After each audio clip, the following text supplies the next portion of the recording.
The numbers are pretty staggering. The National Association of Realtors has reported in their survey of home buyers and sellers numerous times that 70% of FSBO sellers will eventually convert and sell their home with a real estate agent if the FSBO seller does not sell their home themselves.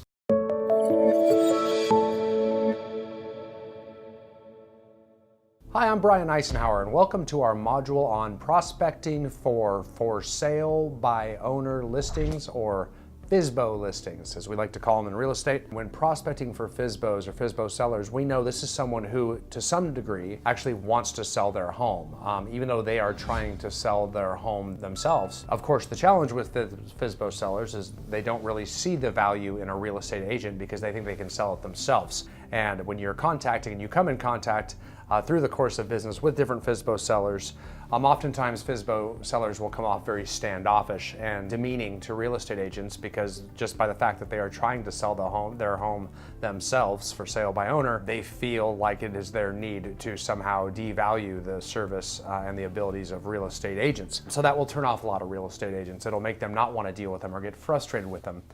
So we have to grow thick skin to that. But I do like them because they want to sell. So these are by no means cold calls. In fact, FSBOs are often very inclined to talk to real estate agents because they are looking for activity. If that home is not sold, there's a reason for it. In fact, the numbers are pretty staggering. The National Association of Realtors has reported in their survey of home buyers and sellers numerous times for many, many years, I think well more than a decade now, that 70% of FSBO sellers will eventually convert and sell their home with a real estate agent if the FSBO seller does not sell their home themselves. The key is to stay in touch with them, build rapport over time, and follow up with them over time until ultimately when they do become one of the 70% that chooses to list their property for sale with an agent, we're first of mind and we've already built some relationship with them. So it's a lead follow-up game for sale by owners. It definitely should not be limited to your first contact. Typically when we prospect for FSBOs, we do so over the phone. One of the best ways to find FSBO numbers, if we're going to make prospecting for FSBOs a big part of our prospecting schedule, is going online. Is going on Zillow.com where homeowners are allowed to put listings, but there's a lot of open house and for sale by owner websites out there where sellers can list their property for sale. For the best in your area, I really would talk with the people that are great prospectors in your area, talk with one of our ICC coaches. When we get on the phone, it's very important that we take our consulting approach that we tell you about in so many of other prospecting methods. When they start to justify why they've made this decision on the phone, we want to validate those efforts. So when we do that just by saying it back at them, they said, well, we really can't afford to pay a commission because we need all the down payment money we can to buy the next home. I say, I think I get that. I think I get that. Yeah, you're trying to really make sure you get the most money out of the sale of your home because you want to use it for your down payment. So I just parrot back to them. I actually hear their justification, their objection to listing with me, their reason, and I just parrot it back to them, right? So I ask 3 questions right off the bat to them when I reach out to them. And those 3 questions they're in your scripts, in your materials, but I'm gonna read them to you because they're 3 real short scripts. Question number 1 is, if I brought you a qualified buyer, would you be willing to pay me a 3% commission? That's my first question. So I'm actually just asking if they would pay me on the buyer's side. I'm not even talking about listing their home for sale. And if that is a yes, then I'm going to continue to the next question. How long are you going to try to sell your home on your own before you explore other options? And I've actually, probably for the first time, got them to start thinking about, well, what happens if I can't sell it? And whatever time they give you, I cut that in half. If they say, I'm good for a while, I'll probably try for 6 months till the end of the year, I'll be like, okay. Whatever that number is in my mind, I'm going to shorten that in half. So that's 3 months, because usually they won't go as long and try as long. They wear out and they get frustrated and they get tired of looky-loos coming through their old stagnant FSBO listing, and they will look to list with somebody else a little bit earlier. But what I'm really doing is actually getting them to talk about that they will explore other options.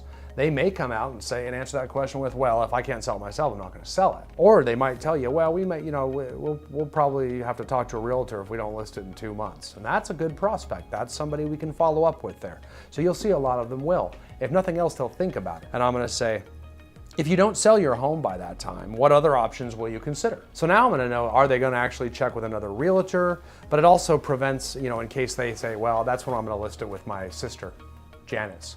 and we may not have a chance in competing with the sister Janice, who's going to cut her commission or something like that. So I really want to know if it's up for grabs and if they will entertain another agent.